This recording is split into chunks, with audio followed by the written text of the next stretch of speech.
이어서 국민권익위원회와 함께하는 생활 속 놓치고 있는 우리의 권익을 찾아서 떠나봅니다. 올해 지방선거에서 당선된 지자체장과 지방의회 의원들의 임기 시작일이 바로 오늘이죠. 최근에는 임기 말을 맞은 기존 지방의회 의원들이 줄줄이 해외 연수를 떠나서 논란이 되기도 했는데요. 앞으로 지자체 고위공직자나 지방의회 의원에 대한 감시가 더욱 중요해질 것 같습니다. 국민권익위원회에서 지자체와 지방의회를 대상으로 일제 점검을 실시했다고 하는데 그 결과 어떻게 나왔는지 들어보겠습니다. 국민권익위 행동강령과 한세근 조사관과 함께합니다. 안녕하십니까? 예, 안녕하십니까? 네. 지자체와 지방의회가 제대로 운영되고 있는지에 대한 관심, 이 지켜보는 눈이 상당히 요즘 매서워지고 있는데 그 상반기에 실시한 점검은 어떤 내용이었나요? 네, 저희가 그 지자체 공무원이나 이제 지방의회 의원과 같은 공직자들은 이제 행동강령이라는 그런 법령인 대통령령으로 이제 정해져 있는 그런 행위 기준이 있습니다. 행동강령을 이제 간단히 설명드리면 공직자가 직무 수행 과정에서 지켜야 할 행위 기준을 이제 정하고 있는 그런 규정입니다. 네. 이제 예컨대 이제 뭐 출장 여비와 같은 그런 이제 공적 예산을 이제 정해진 목적 외의 용도로 사용한다든지 아니면 뭐 가족 채용을 위해서 자신에게 부여된 뭐 직무 권한을 남용하는 등의 어떤 부당 행위를 금지하는 내용을 담고 있습니다. 이제 국민권익위원회는 이번 상반기에 이제 전국 243개 지자체 및 이 지방의회 전체를 대상으로 점검을 실시했고요. 민선 7기 지방정부가 출범한 2018년 7월부터 지난해 12월까지 총 3년 6개월간의 행동강령 운영 실태를 일제 점검하게 되었습니다. 그렇군요. 자, 유튜브로 함께할 수 있는 YTN 라디오 지금 검색하시면 들어와서 보실 수 있는데 앞쪽에 저 화면이 지금 나가고 있는 화면이거든요. 우리 조사관님이 조금 왼쪽으로 치우쳐져 있는 것 같으니까 그 화면 중앙에 맞게 조금만 이동을 해주시면 좋을 것 같아요. 예, 좋습니다. 자, 그래서 점검 결과 좀 문제점이 많았습니까? 어땠습니까? 네, 이번에 이제 저희가 행동강령 점검하면서 이제 몇 가지 문제점을 이제 파악하게 됐는데 이제 가장 큰 이제 뭐 저희가 지적 사항은 아닌데 확인된 게 이제 그 고위공직자들의 민간 분야 업무 활동 내역 제출이라는 그런 의무 규정들이 잘 좀 지켜지지 않는 것으로 그렇게 파악이 되었습니다. 취임 전에 민간 분야에서 어떤 활동을 했는지 그 내역을 제출하라라고 했는데 많이 제출 안 했나요?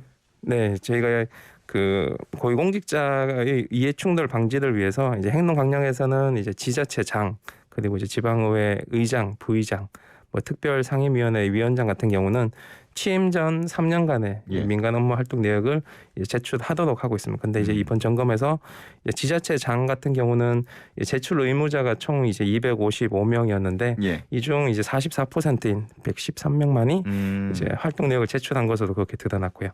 지방의회 같은 경우는 이제 제출 의무자가 총 2,002명이었는데 이 중 26%인 518명만이 활동 내역을 제출한 것으로 그렇게 파악이 되었습니다. 그러니까 제출 안 한 사람이 더 많네요, 결과적으로. 그렇죠. 결과적으로 제출을 안 한 게 이제 더 많은 것으로 나타났습니다. 이 취임 전에 민간 분야에서 어떤 활동을 했는지가 왜 중요한 거예요?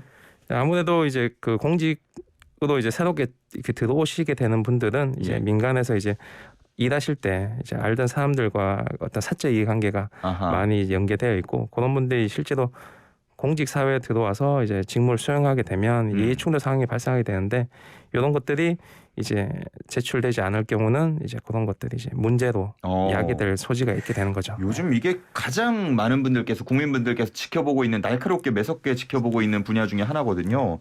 알겠습니다. 자, 관련된 내용은 잠시 후 2부에서 더 이어가 보도록 하고요. 1부는 이쯤에서 마무리를 하도록 하겠습니다.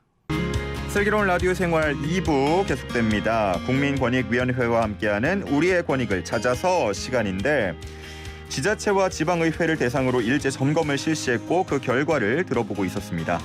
앞서서 이제 고위공직자 절반 이상이 취임 전에 민간 분야 업무 활동 내역을 제출하지 않았다는 내용 들어봤고요. 그리고 지방의회 의원들이 직무 관련 위원회 활동과 관련해서도 여러 건의 이해충돌이 발생했다고 들었는데 이건 어떤 내용이에요? 네, 그 행동강령에서는 이제 지방의회 의원과 같은 경우에는 이제 지자체 집행부에 설치된 그런 위원으로 활동할 경우 소관 상임위 등과 관련된 안건에 대해서는 이제 심의 의결을 회피토록 하는 그런 이해충돌 방지 규정을 두고 있습니다. 이제 쉽게 뭐 예를 든다면 뭐 시청에서 이제 건축과 에서 이제 뭐 업무의 적정성을 이제 관리 감독하는 지방의회는 뭐 예컨대 뭐 경제건설위원회다. 뭐 이럴 때 이 소관 의원이 이 시청 건축가에 설치된 그런 뭐 예컨대 공동주택 지원 심의위원회나 이런 이제 위원회 위원으로 위촉돼서 이제 참여를 하게 되는 경우에 있어서 예. 이제 자신이 소관하고 있는 뭐 경제건설위원회와 직접 관련되는 그런 안건을 심의하게 되는 경우에는 이제 이해가 상충하게 되는 그런 결과를 그쵸. 이야기하게 되는 예. 겁니다. 뭐 이런 이제 문제가 유사하게 발견된 게 약 이제 한 2만 4천여 건 등이 발견이 됐고요. 이와 관련되는 의원도 이제 약 한 2천여 명에 이르는 것으로 그렇게 이번 점검에서 확인이 됐습니다. 2만 4천 건이요?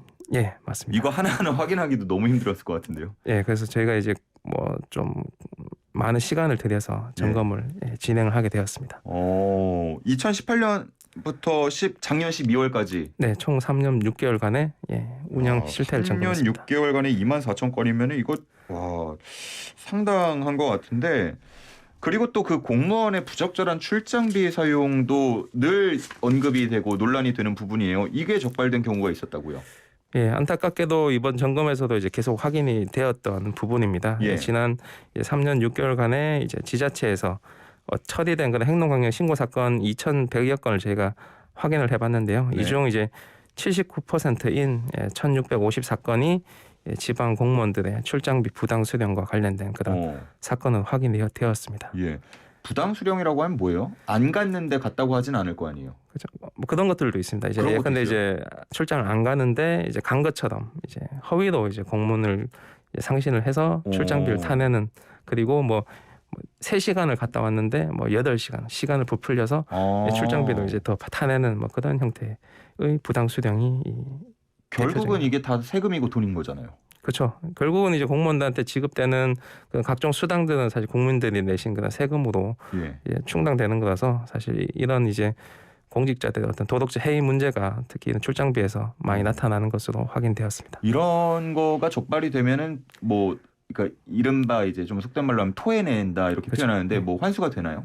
그렇죠. 기본적으로는 이제 부당 수령된 것들은 이제 필연적으로 이제 환수를 해야 되는 거고요. 보통 이제 뭐 가산금 같은 것들이 이제 추가적으로 2배에서 5배까지 가산금이 이제 부과될 수가 있습니다. 그래서 저희가 이제 이번 점검에서 확인해 본 바에 따르면 이제 약 49억 4천여만 원이 이제 환수된 것으로 그렇게 파악이 됐습니다. 그렇군요. 진짜 이런 거는 좀 아무렇게나 사용되지 않기를 바라는 마음이고요. 처벌만큼이나 기준을 지키려는 공직자들의 자발적인 노력이 어느 때보다 필요해 보입니다. 앞으로는 이 점검에 따라서 어떤 계획들 가지고 계신지도 궁금합니다. 저희가 이제 이번 점검에서 이제 파악된 걸 토대로 이제 새롭게 오늘부터 이제 임기를 시작하는 그런 지방 정부를 대상으로 뭐 제도상 좀 취약 부분에 대한 어떤 그런 보완과 함께 뭐 기관별로 시정이 필요한 그런 필요 사항에 대해서는 저희가 시정 요청을 일단 권고를 아마 할 예정이 있고요. 특히 이제 이번에 적발된 그런 어떤 위반 행위들에 대해서는 뭐 좀 조속히 잘 처리될 수 있도록 그렇게 해나갈 그런 예정입니다. 이해충돌방지법 시행됐잖아요. 네, 맞습니다. 지금 말씀하신 거는 작년까지니까 뭐 소급 적용되고 이런 건 아니죠? 그렇죠. 이제 금년 5월 19일부터 이해충돌방지법이 시행이 됐습니다. 그래서 이제 소급 적용되는 건 아닙니다. 그래도 앞으로는 비슷한 문제가 발생하지 않도록 좀 방지할 수 있는 효과는 있지 않을까요? 네, 맞습니다. 이제 그간 이제 공직자 행동 강령에 이제 담겨져 있던 예컨대 아까 말씀드린 그 민간 업무 활동 내역 제출 이런 이제 의무들이 이제 이해충돌 방지법으로 이제 상향 법제화되었습니다. 그래서 이제 앞으로는 이제 법 위반했을 경우는 징계뿐만 아니고 이제 과태료라든지 형사처벌까지 하게 그렇게 처벌이 강화가 되었습니다. 그렇군요. 뭐 이런 제도의 마련도 중요하고 또 많은 분들께서 정말 계속해서 감시하듯 이렇게 바라봐주는 그런 것도 좀 중요해 보입니다. 네, 그래서 좀 올바르게 우리의 세금이 사용이 되고 또 이런 공직자들이 자발적으로 또 노력할 수 있는 그런 사회가 되기를 바라보겠습니다. 오늘 여기까지 듣겠습니다. 감사합니다. 네, 감사합니다. 네, 지금까지 우리의 권익을 찾아서 국민권익위 한세근 조사관과 함께했습니다.